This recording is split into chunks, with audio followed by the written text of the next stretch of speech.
స్వాతంత్రోద్యమంలో పోరాట స్ఫూర్తిని పొందేందుకు చేసే నినాదమైన, గుండె నిండా ప్రేమతో మాతృభూమిని తలుచుకునే క్షణమైన అందరి భారతీయుల నోట వచ్చే పదమొక్కటే, వందే మాతరం.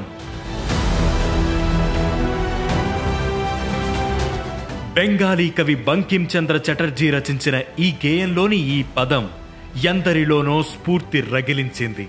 ఆయన రచించిన వందే మాతర గేయాన్ని జాతీయ గేయంగా ఇప్పటికీ మనం పాడుకుంటున్నాం. కానీ అసలిప్పుడు మనం పాడుతున్నది పూర్తి వందే మాతర గేయం కాదని తెలుసా?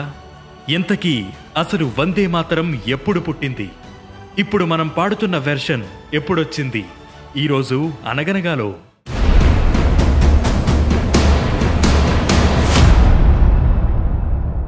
వందే మాతరం సుజలాం సుఫలాం మలయజ శీతలాం అంటూ మొదలై సుఖధాం వరదాం మాతరం వందే మాతరం అంటూ మన గేయాన్ని ముగిస్తున్నాం. కానీ నిజానికి బంకిం చంద్ర చటర్జీ రచించిన పూర్తి వెర్షన్లో ఇవి 2 చరణాలు మాత్రమే. 1870లో బంకిం చంద్ర చటర్జీ రాసిన ఈ వందే మాతర గేయాన్ని ఆయన రచించిన ఆనందమఠ్ అనే నవలలో ప్రస్తావించారు. 1882లో ఈ నవల ప్రచురణ కావడంతో ఈ గేయం వెలుగులోకి వచ్చింది. ఇక 1896లో జరిగిన ఓ కాంగ్రెస్ సభలో రవీంద్రనాథ్ ఠాగూర్ ఈ గేయాన్ని ఆలపించడంతో ప్రాచుర్యం పొందింది. 1905 నాటికి ఇది స్వాతంత్ర యోధుల పోరాట గేయమైంది.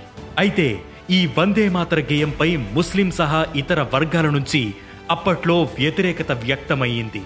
ఎందుకంటే ఆ 6 చరణాల వందే మాతరంలో దేశాన్ని ఓ వీర వనితతో పోలుస్తూ అద్భుతంగా వర్ణించిన చటర్జీ చివర్లో త్వం హీ దుర్గా దశ ప్రహరణధారిణి కమలా కమలదళ విహారిణి వాణీ విద్యాదాయిని నమామి త్వాం అంటూ భరతమాతను దుర్గాదేవి, లక్ష్మీదేవి, సరస్వతీదేవులతో పోల్చారు. దాంతో దీనిని జాతీయ గేయంగా స్వీకరించేందుకు పలువురు అభ్యంతరం చెప్పారు. అప్పటి ఆల్ ఇండియా ముస్లిం లీగ్ సైతం దీనిని వ్యతిరేకించింది. దీనిపై నెహ్రూ ఠాగూర్ను సంప్రదించగా తొలి 2 చరణాలు జాతీయ గేయంగా పాడుకోవచ్చని సూచించారు.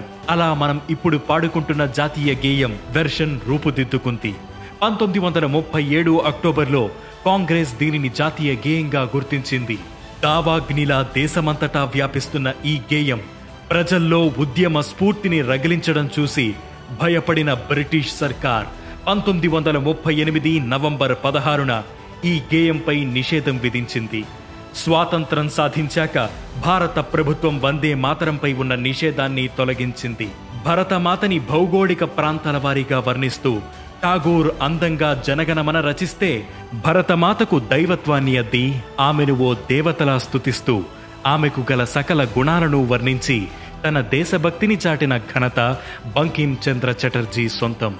ఆయనకున్న దేశభక్తిని తన గేయంతో కోట్లాది మంది గుండెల్లో నింపిన మహనీయుడు చటర్జీ.